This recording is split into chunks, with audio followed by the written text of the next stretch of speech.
April 1st, or on April 1st of 2008, my whole world changed, and so did my family, because that was the day that my brother, who was a lieutenant with the New York State Police, ultimately went home for lunch and decided that was the day, and he pulled his service weapon out and took his life. I found myself coping and using maladaptive coping mechanisms. There was no peer support in my agency. There was nobody to turn to. There was nobody to call.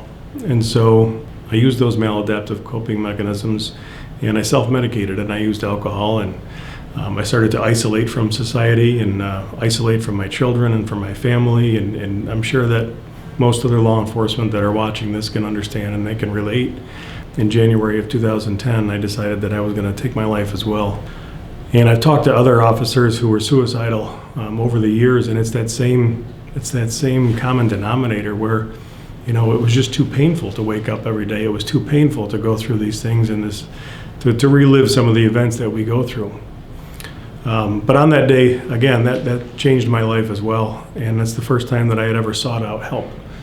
And so I reached out and I got help. I ended up seeing a therapist. I saw a psychologist. And after 6 months of therapy, I'm feeling better, I'm smiling, I'm actually doing my job a lot better. So I was working an overtime shift, and my partner, it was about 2 o'clock in the morning, and he was asking me questions about what I was doing. He said, "You're coming to work again, you're smiling, things are looking better. Like, what have you done?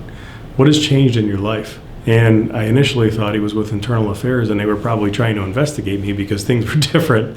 But that's the cynicism in law enforcement. So we always think the worst of every situation beforehand. After about 2 hours of him and just asking me over and over, I said, "You know what do I have to lose?" So I looked over at him and I said, "I've been seeing a psychologist for the last 6 months, and it saved my life. That's why I'm smiling again. That's why I'm doing my job. That's why I have, reconnected with my family and my peers at work."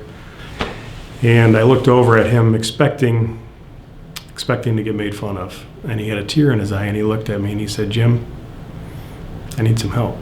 Do you think you could turn me on to this psychologist and help me out?" And my whole world at that point, it was like the clouds had parted, and it gave me hope. It showed me that I wasn't alone. And for the first time in 2.5 years, I felt like there was somebody else out there who was dealing with something and struggling because of the job. I started getting a lot of police officers' help, and then it expanded into, I didn't realize firemen and women go through this, and EMS, corrections. And I found out there's a whole world of people out there who were just like me, that needed help, were afraid to ask for it, but they really could use it.